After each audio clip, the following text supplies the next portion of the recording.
about the specific failures that you noted in the security that allowed kind of unfettered access to these children? Well, there's layers of security that you have to take care of and not completely rely on law enforcement all the time. Initially, and people do this in their own homes, you keep the doors locked, the exterior doors locked and the interior doors locked at all times. If you're going to prop open a door, it needs to be manned, and not manned by you, because you're busy going in and out and grabbing whatever you need to. Someone has to stand there at that time and make sure no one's going to come in. And then you close it behind you and obviously lock it when you're done with it.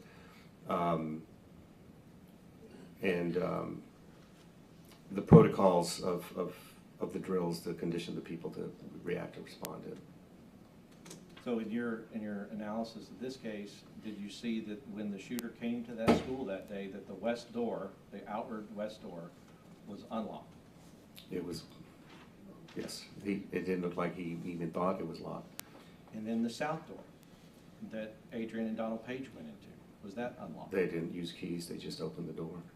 In the classrooms where the shooter went in 111 and 112, was 111 unlocked? That's what I'm hearing.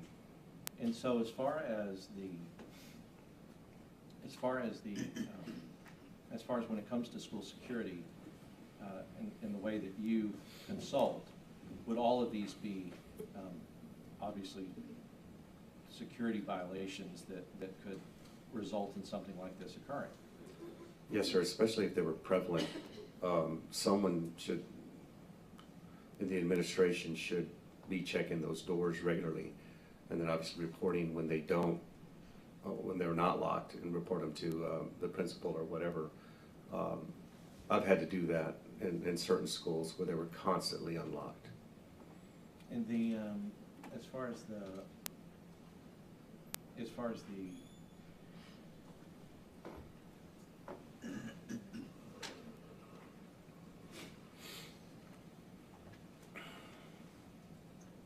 sure. Yeah, so the you know, because I'm sure the prosecutor will ask you about, well, the 3 minutes, and he's out there for 3 minutes. I mean, what, in your experience, what is going on during those 3 minutes that's causing Adrian to be where he is before he eventually goes into the school? I think initially it was just to determine that it was actually an active shooter, and assessing that situation, taking in all the information that was coming to him from listening, whatever he's hearing out there.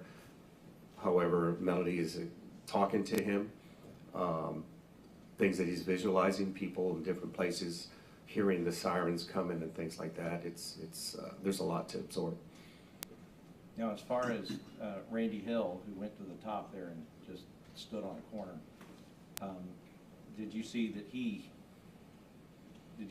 ever made any move once the gunfire started happening to drive around to the school and try to locate the shooter? I didn't see any of that. I mean, I just had heard, I wanted to know who got that call first, and it turned out to be him. And then when I discovered, again, through what I've seen on the video that's been shown of where he was, as a police officer, it really surprised me that he was right there and just pretty much taking out I'd say a tertiary role.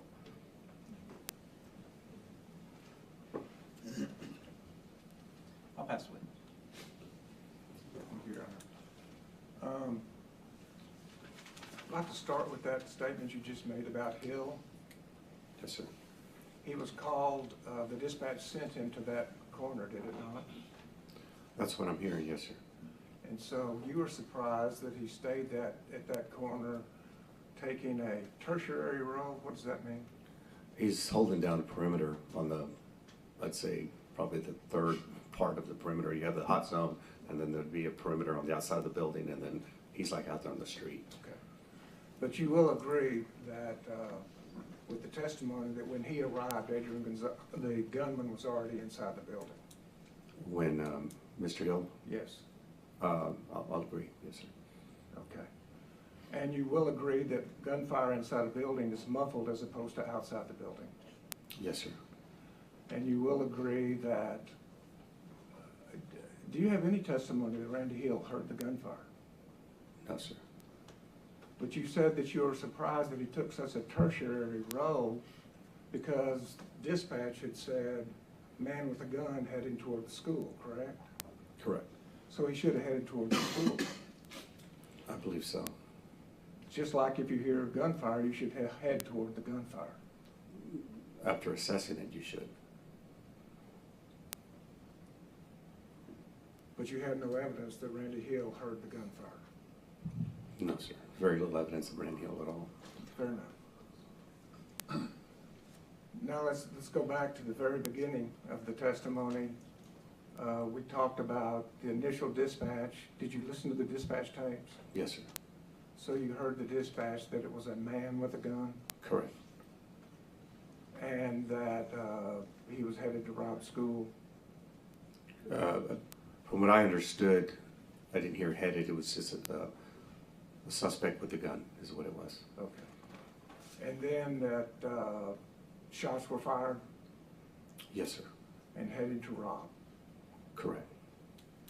And whether this was a bailout or heading to rob, it could be both. Correct? Both what, sir? Both a bailout and a man with a gun, shots fired, heading to rob. Oh, yes.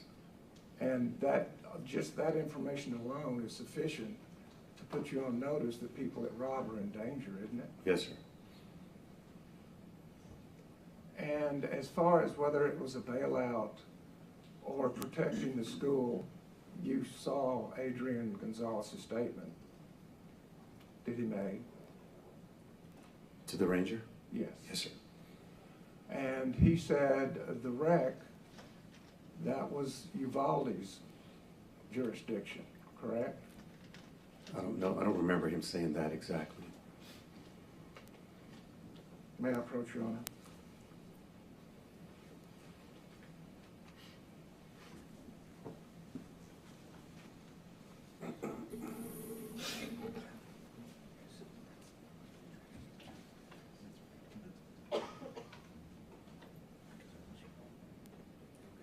Does that help you with your memory? Yes, sir. Yes, sir.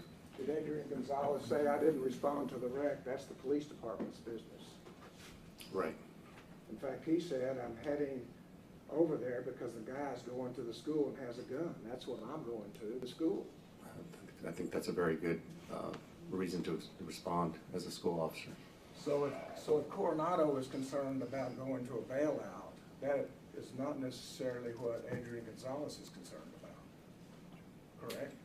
I'm not sure if I understand the question, sir. If Coronado is concerned that it's a bailout, Adrián Gonzales told the ranger that he didn't go because of the bailout, he went because there was a man going to rob with a gun. Okay. And what was the question? I mean, you're telling me two different things. That's a different mindset, right? Yes, sir. And so the confusion that Coronado has about a bailout is not the confusion that Adrián Gonzales has, that the reason he's going there is to protect the school, correct? It could be, yes, sir. And the dispatch was, there's a man with a gun, correct? Yes, sir. And Adrián Gonzales said to law enforcement that he saw a lady in peach or orange and she was running, correct? He didn't say a lady. What did he say? Oh, I'm sorry. He did say a lady initially, yeah. Yeah, he did say a lady initially, yes. I'm kind of going back to what he eventually said, that he didn't think it was a lady, or he realized later that it was a He male. said it was a lady in peach that was running. Right.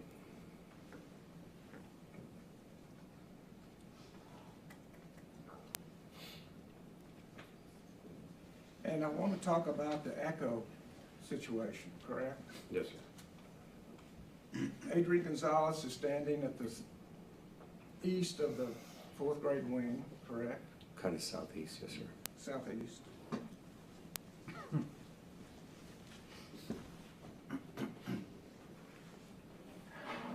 Could you show us about where you believe he was standing? Well, just from the indication, I mean, it's saying that he was, that's his car right here. So I'm believing he's standing right around either in front or in back, or this way, yes, sir, or on the side here. And he says that, at that point, I believe you said at that point, Echo could confuse where he was, where the shots were coming from. Correct.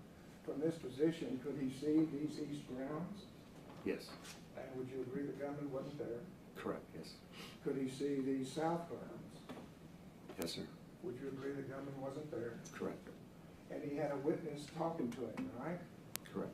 And you're saying to this jury that she provided accurate information, I believe it's accurate, yes. that he was wearing black, and that he was over at the teacher's parking lot. Correct. And if you hear gunshots, and you hear that he's wearing black, and hear that he's over at the teacher's parking lot, active shooter would say to go to the gunfire, wouldn't it? That's kind of a general statement, to go to the gunfire. I mean, they haven't really said how you go to the gunfire, and people will approach it differently. But to go to the gunfire, they do say that. Or go close, or I get what they say, but that doesn't necessarily mean that that's gospel, so to speak. So in active shooter training, when it says close on the gunfire, you're saying don't do that. I'm not saying don't do that, I'm saying assess it and close in on the gunfire as safely as possible. That you As can. safely as possible. Yes, sir. And cover is what as safely as possible. It can be. And from his position, he knows that the shooter's not here, Right. and he knows the shooter's not here, Correct. and he has cover, does he not, between the gunman and where he is? Well, he doesn't know that completely, because he doesn't know exactly where the gunman is on that side. We know we keep pointing out this way, obviously, but he doesn't know if he's this way, and about to pop out, or whatever. You have to anticipate all these. So you actions should and stand there assessment. for the next 3 minutes. 30 minutes? 3 minutes? I don't know what he was doing at that time, but there's a lot of information to take in. You said you got a lot of information. You know he stood there for 3 minutes. That's what I'm hearing, yes. That's what you're hearing, or that's what your review showed? I didn't count it as 3 minutes, because How did you amongst count other it? things, I counted it less than 3 minutes. Did you count it as a minute up this hallway? I mean, outside the west side? Count what as a minute? The time that the gunman was shooting as Adrián Gonzales was standing over here. No, sir. How long did you count this? I didn't count it. So it could have been a full minute. If that's what you're saying, I'm sure And then in the hallway for the next 45 seconds, shots going on in the hallway. Did you count that 45 seconds? oh, yes, I did. Okay, so now we're at 1 minute and 45 seconds and Adrián Gonzales is still standing at the south side? He's there, yes, sir. I don't know if he's just standing there with his, And shots being fired inside this building, those are shots that Coronado hears about the same distance away from Adrián Gonzales, maybe further. Correct? I'm believing Coronado, isn't he coming from here, sir? So further away than Adrián. Right. And he says, after he hears the shots, does it take him 2 seconds to say shots fired, get in the building? I didn't count that number. I just know that he is responding and running, and he says shots fired in the building, get in there. Was it almost immediately? What was almost immediately? Coronado When he heard him, yes. heard the shots saying, shots fired, get in the building. When he heard them, yes. Okay. And Adrián Gonzales was here during these 16 shots, these 24 shots, and an additional 60 shots. And he's still standing here, correct? Again, I don't know if he's just standing there still and just hoping not to move, or Do you believe he's standing there hearing an echo that Coronado doesn't hear? I don't know.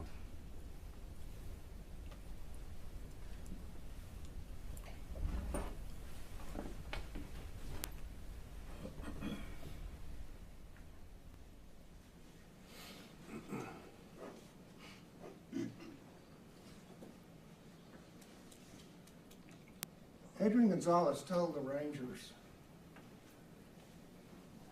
the sequence of when Melody Flores, let me just ask about Melody Flores for a second.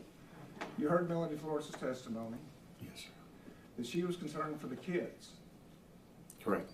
So she ran toward potential danger instead of staying in lockdown. Correct. Does that indicate to you that she was concerned about the kids Yes, sir. and protecting the kids Yes. and making sure they're safe? Yes. And so she stayed there until the last kid got in the door. Does that indicate to you she's worried about the kids? That I don't know if she stayed there till the last kid got in the door. I didn't. And so when Adrián Gonzales drives up, and Melody Flores says, I told him, he's over there, he's in black, and Adrián says, where? And she points to it. Does that indicate to you somebody that would have done that immediately upon seeing the police officer? Did Melody would have? Yes.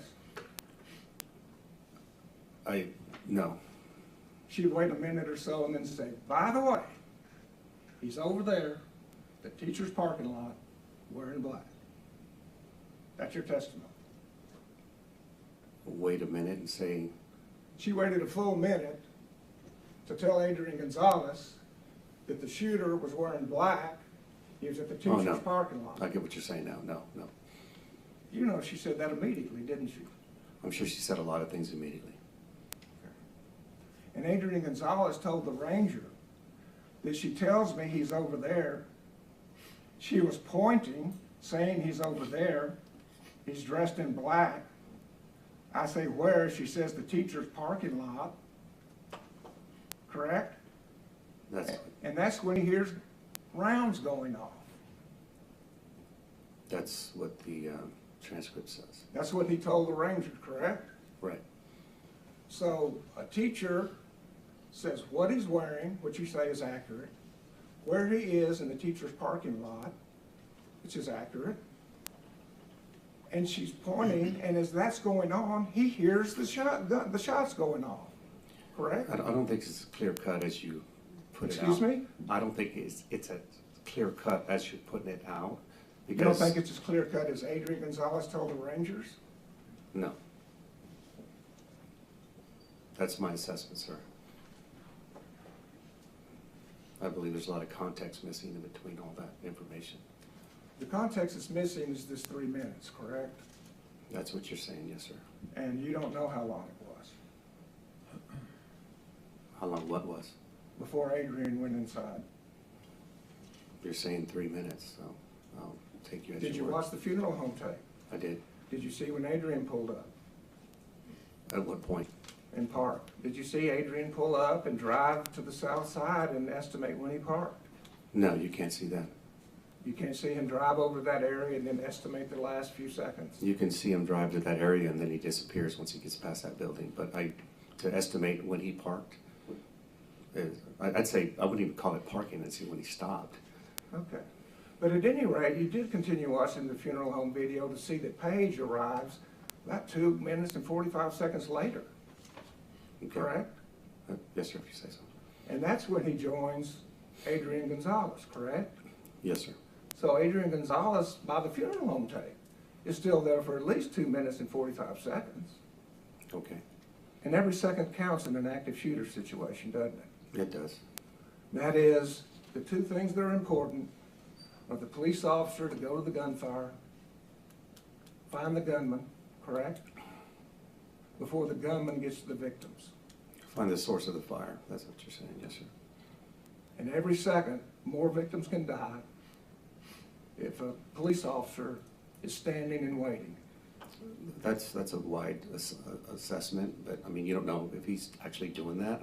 I don't mean to sound ignorant about it, but you have to know that he's actually shooting someone. I mean, he could be shooting into the building like he was, or he's still a danger, understandable. Sure, 100 shots in the elementary school, that's not a danger to children during a school day. Oh, no, that's a big time danger. Yes, sir.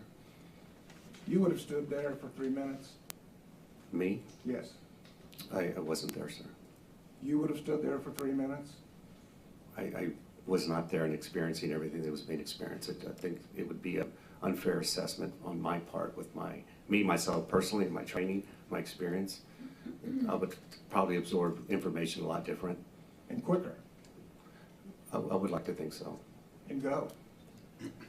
Or not, I don't know. It depends on what they were seeing at the time. I think that's what I mean about the context missing, about what he was observing in other places. That's just to be fair, sir. And during that 3 minutes, if you saw a police car, you would call for the police car to come over and give you cover while you're hearing the gunfire, the 100 shots going off inside a school? If I was there for 3 minutes, Yes. I cannot accurately say that, sir. You're saying one of your possibilities, 3 minutes of listening to 100 shots, you would have called a police car over to give you cover. Well, you would also know that other people are responding and they might be on the other side as well. So giving information and then hoping that they're coming where you think they might go is another consideration you should take. In active shooter, you were taught priority of life scale, I do. innocent civilians first, Correct. and then police officers. Correct. And if innocent civilian, if 100 gunshots are going off around a school, 60 to 80 of those inside a school building, that indicates innocent civilians are in trouble.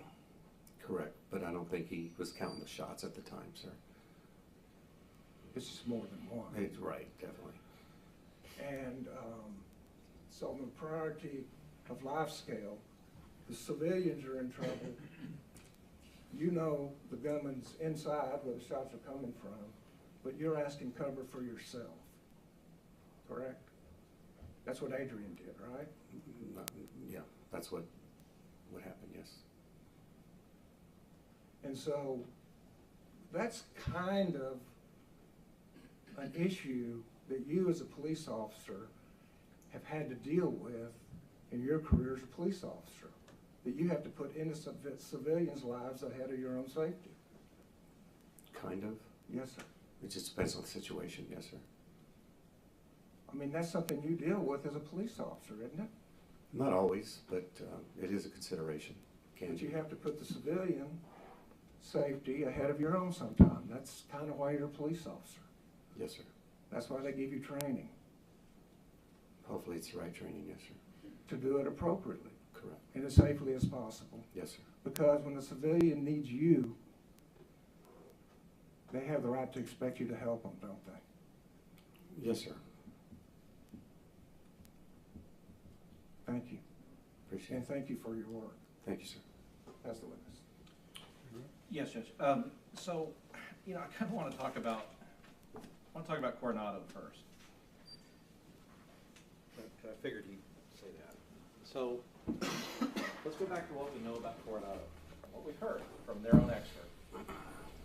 Coronado calls out right here that he thinks that the shooter is inside the building. Did you see that? Correct, yes. Okay. And goes around. Now, what the prosecutor asked is that Coronado, when he heard the shots, he immediately knew that it was coming from inside the building. Now, Coronado was saying that he was calling out that he thought the shooter was in the building over here, right? Right? I don't think you heard anything there. Well, what I'm saying is, and this is my question, Coronado is calling out on the radio, meaning Coronado knows that this guy has gone in the building. Here. I don't think so. Well, he says, I think he went in the building. Coronado says, right? Okay. So, you see, having that knowledge as you're coming around and then you hear the shots, well, of course you know that it's in the building because you knew that he was gotten in the building over here. Did Adrian have that knowledge? No. Right. So, going back to when Adrian, when we know, the only evidence that we know based upon what we have, that he knew that the shooter was inside of the building was when? When the bullets were coming out the east side of the window. Right. So it's the sound of the gunfire plus the bullet exiting the window told Adrian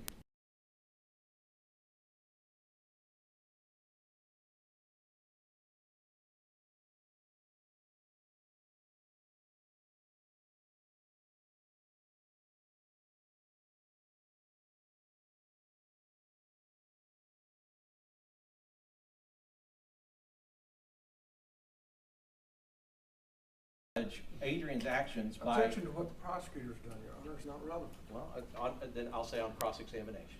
All right, I'll overrule the objection, go ahead. On cross-examination, the prosecutor asks you the question as if Coronado, knowing that it was inside the building, somehow suggested that Adrian should based on hearing the shots alone, right? Right. But Coronado didn't just hear the shots alone. He was on the west side watching the guy, it having like somebody with line of sight to the shooter, knowing that he went in the building. Well, yes, sir. What I do know, if I might say, because from watching the video, when Coronado passed that gate by the west door, the shooter had already been in the building for 6 seconds. And I guess, and the idea is, Coronado knew that because that's why he's running around the building. He thinks the guy's cutting through the building to get to the other side, right? Yes, yes. Okay. So Coronado knows that he's in the building. So when he goes around and figures out he didn't come out the other side and hears the shots, he knows that the guy's inside the building shooting, right? Well, he's no longer running through. No longer running through. But Adrian doesn't have any of that knowledge from where he is. Correct. Okay. You know, as far as Melody Flores testified to this jury that she told Adrian that the shooter's on the south side, that the shooter's on the west side, that the shooter was going into the south side of the building, and that the shooter had gone into the south side of the building. Okay. So all of those different things. Ultimately, Adrian in his interview had gotten to the right point, right? He had Yes. gotten to, okay, west side teacher's parking lot, and he called it out, and you heard him call it out on the radio. Yes. All right. But it's just kind of like what the prosecutor said about Adrian saying to the ranger that he saw a lady in peach or orange. Did Adrian say to the ranger, I saw a lady in peach or orange and thought that lady was the one trying to shoot up the school? No, he didn't say that. Right. How did he describe what he thought at the time was happening? He said someone running away from the school wearing a peach shirt. And then, once he found out what occurred, once he found out that it was a lady, he's having the interview after he knows that it in fact was not the shooter. Correct. Okay. So he's describing now he knows it's a lady. But to suggest that that's what he thought at the time, there's no evidence that you've seen in your investigation to suggest that. No. Okay. In the same way, at the time he's doing the interview the day after, he now knows where the location of the shooter was, and that's what he communicated to the ranger. Yes. But that's not saying what Melody was saying at the time that this was happening, because she testified she was saying all kinds of different directions. I just, like I said before, I don't want to disparage Ms. Flores.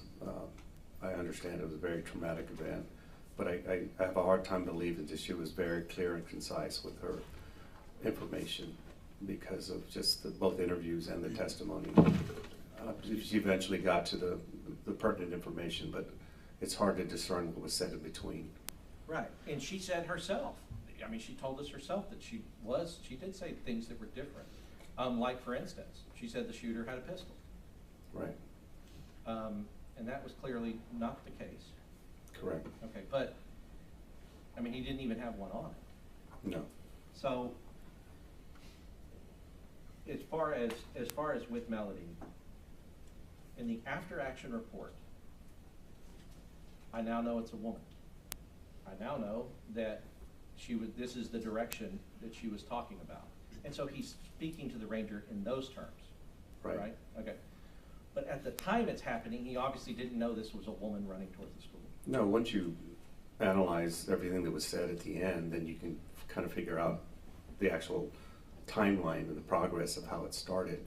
But Adrian was speaking in general terms, it seemed, you know, and he eventually said, well, I didn't know it was a woman at the time.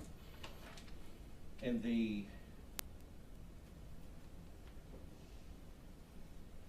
I guess, is that what you meant when you answered? It's not as clear cut as the prosecutor's trying to make it. Correct.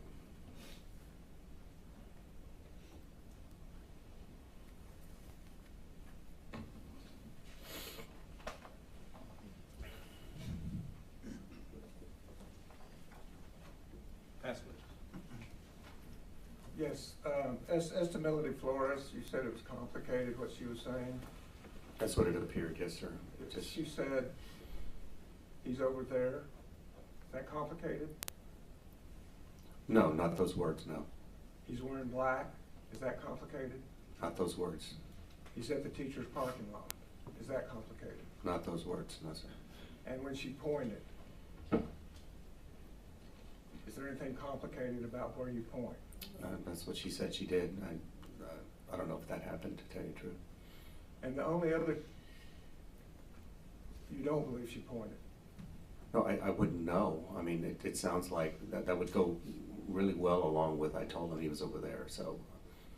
And with what Adrián Gonzales told the Texas Rangers, that when she pointed, that's when I heard the shots. Okay. Yes, sir. So you'd like to withdraw that last statement? I object to that. He doesn't have to withdraw anything. Sustained. All right, so those are the three things that she testified she was telling Adrián Gonzales. The idea about him going in the south building, she didn't testify she told Adrián Gonzales that, did she? That he was going into the south Door. door. Ask that again, I'm sorry, sir. She didn't testify that she told Adrián Gonzales he's going in the south door, did she? I don't remember that, no, sir. The only other thing that she testified she said is, repeatedly, we gotta get in there. That's what she said. What does that say to you as a police officer if you're hearing shots going off and a witness is saying where somebody is and saying we gotta get in there? What does that say to you as a police officer? Well, it says to me that a witness doesn't really dictate what I do next. She doesn't know my job. I get what she's trying to convey, but I don't go based on someone I don't know as an order, or this is your suggestion for the situation that you're experiencing. That's what I would do. You would not consider her information. I didn't say that, sir. I just have one other area. Did you listen to all of the testimony? Of hers? No, in the courtroom. You said that you were in the courtroom and listened to some of the testimony. When I was here, I did, and then I watched the live stream when I was not present, yes, sir. And as much as I could. Do you agree with me the testimony is the shot came out, the only shot that came out this east side was out this window? Yes, sir. Would you also agree with me that we spent a lot of time talking about all of the children were lined up in this corner? Yes, sir. Because that's where all the blood is. Okay, yes, sir. So that's where all the shots are going. You would agree he was there to shoot children? Yes. And you'll agree there was no blood over here, where this window was? That I don't know, sir. You didn't see the photographs? No. Well, the jury will have to remember that. Yeah. Okay. You heard Arnulfo Reyes say that when he first got up, he's the first guy shot, correct? Officer Reyes, Arnulfo Reyes, I probably said that wrong, sorry. that he said what, sir? Arnulfo Reyes was in 111. Correct. He said the killed kids, he had all come to this corner, correct? Yes, sir. But he got up and went around the desk toward the window side. You remember him saying that? I don't, no, sir. Do you remember him saying that as soon as the gunman came in, he shot him? No, I don't remember him saying that. You don't remember Arnulfo Reyes saying he shot him? No, sir, I don't. Okay. And there's one single shot that comes out this window, correct? Yes, sir. And the only human being between the doorway and the window, that would be Arnulfo Reyes. If that's what you say, sir. Okay. Does that help you any as to when the shot came out 111? No, sir. If it was one of the first shots to come out 111, from the testimony, we know there's 60 shots in 111 and 112 before Adrián Gonzales gets in there. Yes, sir. If it is one of the first shots, because certainly he's not shooting at children, right? Yes, sir. Then we're talking about. I mean, we would assume, I don't know, just either that or it's a very bad miss. Okay. So, if this shot is early on toward a teacher, you would agree for the next 60 shots, at least, Adrián Gonzales is still standing at the south end. That's what you're saying, yes, sir. Knowing a shot has come out of 111. knowing where the gunman is. Not exactly, no, sir, but having an idea. Somewhere close enough to have a shot go through 111 Correct. inside the building. Not necessarily. I mean, it could have gone through just easily from the other side through a window. And so at that point, you ask for cover. You call for cover as a police Let officer. me help you. At that point, a shot coming out of 111, hearing 59 more shots, you call and ask for cover for yourself. That's what you would do. What I would do? Yes. No, sir. That's what So, what the prosecutor keeps saying is, if it were the first shot, if it were speculated, they have to prove beyond a reasonable doubt. You know, that's their burden. objection to the harm. Well, it's true. Well, it's a statement the court will give the law to the jury, not the lawyers. Overruled objection. So, I mean, that's what I'm talking about. So what he's asked you to do is speculate that that shot, if it were the first one, but it also could have been the 60th one. Correct. Right, and they have provided nothing that will tell us when that shot came through the window. Correct. Okay. So it just, as far as what Melody Flores testified, it was on direct examination, yes.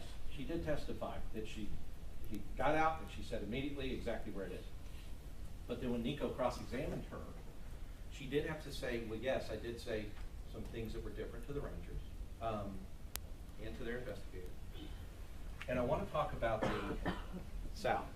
So she also testified that she believed that the shooter went in the south side. She believed that the shooter went into this door here. Now, if you're standing here and you're pointing, does the point cover the south side of the building? Yes, it does. That direction? Yes. It also covers the teacher parking lot. But if she's telling him that he is going into the building on the south side, or you, hypothetically, if you're standing there and somebody is telling you that there is a person going inside the building on the south side, which is what she told the Rangers, and you can see that there's not a person going inside the building on the south side, what does it cost an officer or anybody to do? For one, not believe the information they gave them and go by their own senses of what's going on. And continue to try to work out what exactly is happening. Correct. Okay. Continue assessing. So at the time in these situations, you would agree that these situations are messy, they're fluid, they're stressed, there's all of these things. But by the time we get here to court, everything gets packaged in a nice little bow as if that's how it happened. I'm having a hard time with that, yes, sir. Yeah. I'll pass it with. As far as stress with gunfire, that's what you talked about, Adrian, was going through the stress of gunfire? Not just gunfire, just everything. Encountering a person with a weapon, driving fast. Same kind of stress the teachers would have gone through? I don't know if it's gonna be the same. I mean, obviously what's going on around them is happening, so I don't know how they might process it. Yes, And sir. you heard the teachers, and under that stress, followed their training, didn't they? Yes, sir, I did. And the children, under that stress, followed their training, didn't they? Yes. And Coronado, hearing shots, ran to the gunfire, didn't he? No, sir. Just as trained. He didn't run to the gunfire. When he was on the southwest side, running to the building and heard the gunfire, he said, shots fired, get in the building, and then ran to the Coronado, south sir? door. Coronado, On the southwest side? yes. I don't believe he was on the southwest I side. think he meant the southeast. Southeast, excuse me. Yeah, I'm not trying to be difficult, I'm just, Southeast side, when he heard the shots, he ran to the building, didn't he? yeah, he was running already, yes, sir. Just as he was trained. I don't know how he was trained. Well, you know, active shooter training is throughout the state for all law enforcement now, right? Don't you? 16 hours every 2 years. Excuse me? 16 hours every 2 years. So they are trained in that, aren't they? They've been through training. I wouldn't call it they've been trained. I asked about training. Yes, sir. Asked the witness. Okay, so.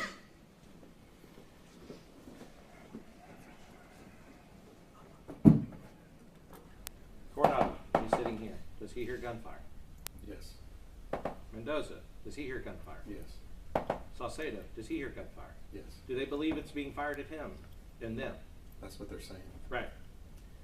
So no, gunfire is here on the west side of the building, right? Yes. Okay. Does Officer Saucedo say, I think I see the shooter, or I think I see him, permission to shoot? Yes. Okay. So not only do they see the gunfire, they actually see the shooter, according to what they said, right? Yes. And then Coronado is radioing that he thinks he got in the building while he's on Geraldine Street here. Right. Okay.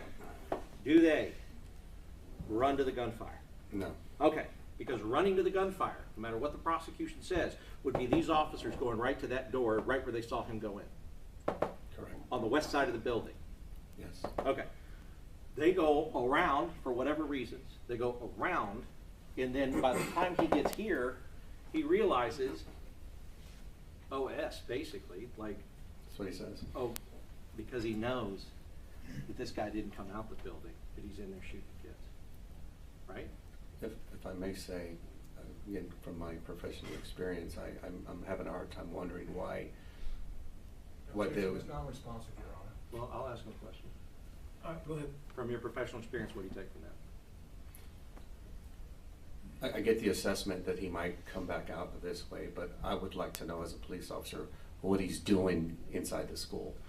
Right, so as an officer that apparently Mr. Turner has no problem with his actions, you would agree that he did not accurately perceive and did not go to the gunfire? Correct. Pass the witness. No questions. Okay, you can have a seat, thank you. Step down.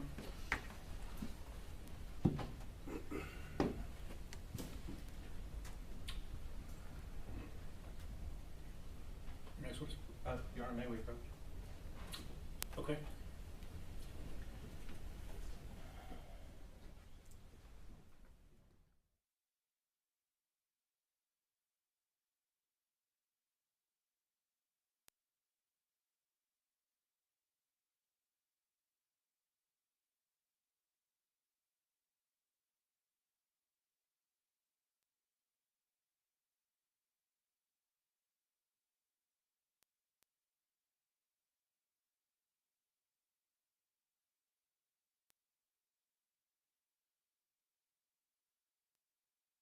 Lunch recess.